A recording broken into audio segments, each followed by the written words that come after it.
रियलपुर एक साधारण सा गांव था। चारों तरफ खेत, बीच में कच्ची सड़क और उसी सड़क के किनारे बसा था एक पुराना घर। सुबह सुबह अनीता आंगन में झाड़ू लगा रही थी। उसकी सास स्नेहा धूप में बैठी थी और पास ही उसका 6 महीने का बेटा नींद में हल्का सा करवट बदल रहा था। अनीता, तू सुबह से लगी हुई है, थोड़ी देर बैठ जा। बचा हुआ काम तो दोनों बड़ी बहुएं भी कर सकती हैं। माँ जी, बस आंगन साफ कर लूं, फिर आराम कर लूंगी। मुन्ना छोटा है अभी, दिन रात का हिसाब नहीं होता ऐसे बच्चों का। और तू है कि खुद को भूलकर काम में लगी रहती है। पता नहीं क्यों माँ जी, काम किए बिना बैठूं तो मन ही नहीं लगता। ऐसा लगता है जैसे कुछ अधूरा रह गया हो। आंगन के दूसरे सिरे पर मोनिका खड़ी थी। वो बाहर जाने ही वाली थी, पर वो अनीता और स्नेहा की बात सुनकर रुक गई। अच्छा, तो अब बहुत दया आ रही है अपनी छोटी बहू पर। अनीता और उसका बेटा, बस अब तो वही सब कुछ है इनके लिए। और हम हमारी बेटियां, क्या वो बस इस आंगन में खेलने के लिए पैदा हुई थी? मोनिका ने आंगन से रसोई की तरफ कदम बढ़ाए।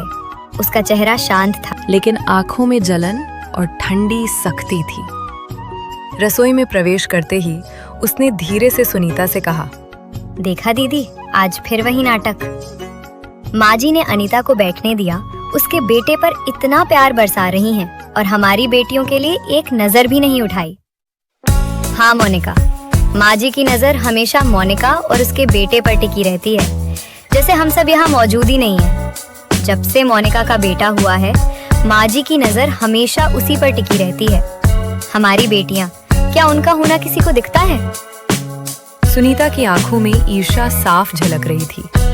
उसके चेहरे पर ठंडी गंभीरता थी, जैसे कोई फैसला लेने वाली हो। हमें अब चुप नहीं रहना चाहिए। अगर अभी कुछ नहीं किया तो ये घर हमेशा अनीता और उसके बेटे का रहेगा और माँ जी की ममता हमेशा उसके लिए ही रहेगी। अगली सुबह आंगन में चाय की भाप उठ रही थी। स्नेहा बैठी थी। पास ही सुनीता और मोनिका बैठी थी।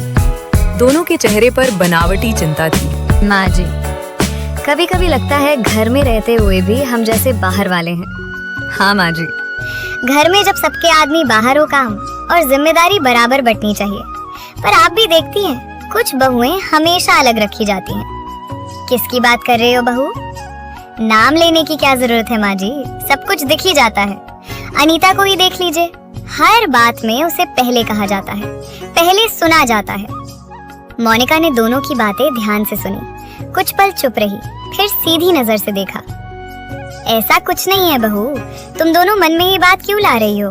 मैं समझ नहीं पा रही। मेरे लिए तीनों बहुएं बराबर हैं, ना कोई ज्यादा है ना कोई कम। इतने में अनीता आंगन में आती है और बोलती है, माँ जी, नाश्ता तैयार है, देर हो रही है, आप सभी नाश्ता कर लीजिए। ठीक है बहू। स्नेहा ने बात खत्म समझकर आंगन की तरफ नजर दौड़ाई। माहौल अभी भी हल्का सा तना हुआ था, बराबर, हमेशा यही शब्द। लेकिन जब बोलने का वक्त आता है तो अनीता ही आगे रहती है। मोनिका कुछ कहना चाहती थी, फिर चुप रह गई। उसने नजरें झुका ली। अनीता भोली और साफ दिल की थी। वो बिना कुछ कहे रसोई की ओर चली जाती है। दोपहर का समय था। गांव की गली में पेड़ तले 4 औरतें कर बैठी थी। सुनीता और मोनिका भी उनमें शामिल थी। अरे सुनीता, आजकल तो छोटी बहू बहुत चमक रही है। सुना है घर भर में उसी का नाम चलता है। चमक क्या, बस भोली बनने का ढोंग है। माँ जी के सामने ऐसे पेश आती है जैसे घर उसी ने संभाल रखा हो। सुनीता, बुरा मत मानना, पर तेरी सास जिस तरह छोटी बहू के बेटे पर जान लुटा रही है, वैसे में कल को सब कुछ उसी बेटे के नाम हो गया तो हैरानी नहीं होगी। मोनिका ने गहरी सांस ली। उसके चेहरे पर उलझन और डर साफ था। तुम ठीक कह रही हो बहन, पर हम कर भी क्या सकते हैं? माँ जी का सारा ध्यान अनीता और उसके बेटे पर ही रहता है। हम बोले तो लगता है शिकायत कर रहे हैं, चुप रहे तो सब हाथ से निकलता दिखता है। एक दिन दोपहर को सरिता और निर्मला आंगन में मुन्ना के साथ खेल रही थी। मुन्ना खिलखिला रहा था। पास ही अनीता बैठी ये सब देख रही थी। उसके चेहरे पर हल्की सी मुस्कान थी। तभी आंगन में तेज कदमों की आहट हुई। अरे निर्मला, उठो वहाँ से, तुम्हें खेलने के लिए यही जगह मिली है क्या? सरिता और निर्मला चौंक गई। उनकी हंसी एक पल में थम गई। अरे दीदी, क्या हो गया? अगर निर्मला और सरिता मुन्ना के साथ थोड़ी देर खेल ही ली तो क्या बुरा है? वो भी तो उनका भाई है। भाई खून के रिश्ते ऐसे नहीं बनते अनिता। हर किसी को अपनी हद में रहना चाहिए। दूसरों के बच्चों से इतना लगाव ठीक नहीं होता। बाद में यही लगाव मुसीबत बन जाता है। रात उतर चुकी थी। घर के आंगन में बस दिए की मध्यम लौ जल रही थी। सब सो चुके थे, लेकिन आंगन में सुनीता और मोनिका अब भी जाग रही थी। दीदी, अब मुझसे ये सब देखा नहीं जाता। दिन रात वही अनिता और उसका बेटा। हमारे बच्चों का तो जैसे कोई वजूद ही नहीं रहा माँ जी के लिए। मैं सब देख रही हूँ मोनिका, चिंता मत करो। हर खेल का तोड़ होता है। कैसा तोड़ दीदी? मुझे गांव की औरतों से सुनने को मिला है। इस गांव से थोड़ा दूर काली घाटी के पास एक जगह है। वहाँ एक बाबा रहते हैं। बाबा? हाँ, लोग कहते हैं उनकी बात कभी खाली नहीं जाती। जो उलझन हो, जो रास्ता चाहिए हो, सबका हल बताते हैं। अंधेरे में सुनीता और मोनिका का फैसला तय हो चुका था। अगली सुबह सूरज अभी ठीक से निकला भी नहीं था। हल्की ठंडक हवा में घुली थी। सुनीता और मोनिका दबे पांव बाहर निकल पड़ती हैं। दीदी, I don't ever slow up, no I don't take shit. I got no love for the fakeness.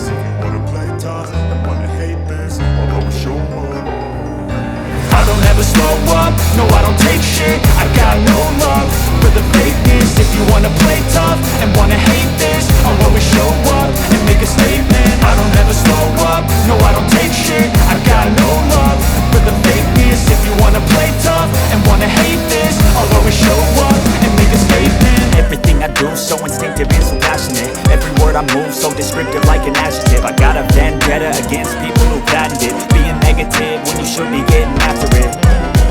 I got facts over tracks, this and that. Spitting slow, spitting fast, I can roast, I can gas. Think I'm okay at last, but I don't know if that can erase all the past and the pettiness. A reflection of the emptiness, hilarious. You think you're worth my time, you're delirious. Mysterious, because you hide behind a fake exterior. Inferior, you know I'll always be a bit superior. Get off of me, this ain't no humble brag. I want you to hear words, you can say them back. I want you to feel free from the chains at last, and to believe in what you got, it was built to last, yeah. Now that I've been through hell, I never got anyone's help. I had to do it all myself. I don't ever slow up, no I don't take shit. I got no love for the fakeness. If you wanna play tough and wanna hate this, I'll always show up and make a statement. I don't ever slow up, no I don't take shit. I got no love for the fakeness. If you wanna play tough and wanna hate this, I'll always show up and make a statement. Gonna learn the consequence of being incompetent. Mental health is confidence, dreams and some modestness. I'm not here to sit with it, that's for you to take away. I could play a million mind games, but instead of say something not illogical, something that is topical. Rub it on and watch it go. Make yourself unstoppable. Dreams are irresponsible, but they're always possible. If you just believe, you could be so remarkable. Thoughts in my head, a collage and they spread. I'll be great one day, going off of my meds. No, I'm not giving up, no, I'm not giving in. I will make it to the top, taking off in the wind. I gotta make it, I'm saving every day to taste it. I'm patient, but my mind, it can hardly take it. I'm chasing a dream that I've had for several ages. A vacant, modern kingdom for the taking. Now that I've been through hell, I never got anyone's help. I had to do it all myself. I don't ever slow up, no I don't take shit. I got no love for the fakeness. If you wanna play tough and wanna hate this, I'll always show up and make a statement. I don't ever slow up, no I don't take shit. I got no love for the fakeness. If you wanna play tough and wanna hate this, I'll always show up and make a statement. I don't ever slow up, no I don't take shit. I got no love for the fakeness. If you wanna play tough and wanna hate this, I'll always show up.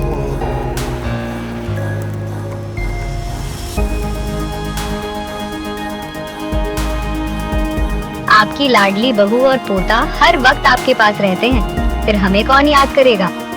अब हमारी मौजूदगी से क्या फर्क पड़ता है? दीदी, आप दोनों ऐसा क्यों कह रही हैं? माँ जी तो सबकी हैं और मुन्ना तो बस बच्चा है। तुम नहीं समझोगी उनका।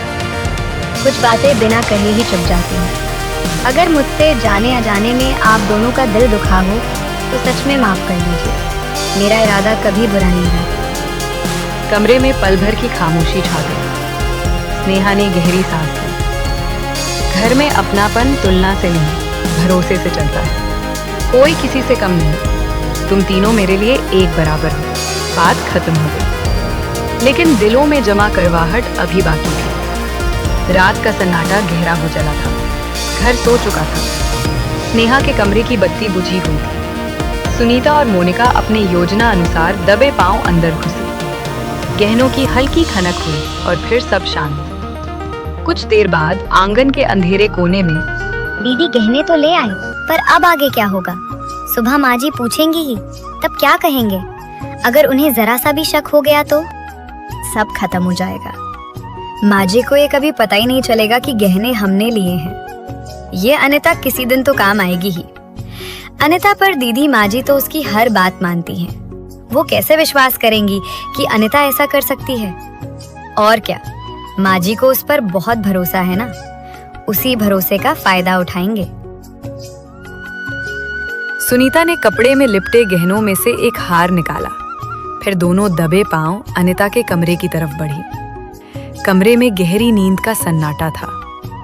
फिर सुनीता ने अनिता के कपड़ों के बीच चालाकी से हार अंदर सरका दिया। अब खेल हमारे हाथ में है। अगली सुबह गांव के बाहर वही मोनिका और स्नेहा घर के सारे गहने लेकर उस बाबा के पास पहुंच जाती हैं। बाबा, जो आपने मांगा था वो सब ले आए हैं, घर के सारे गहने। शाबाश बेटियों, ये ठीक किया तुमने। बाबा, हमारी इच्छा पूरी हो जाएगी ना? हाँ, अब तुम दोनों निश्चिंत रहो। खेल शुरू हो चुका है।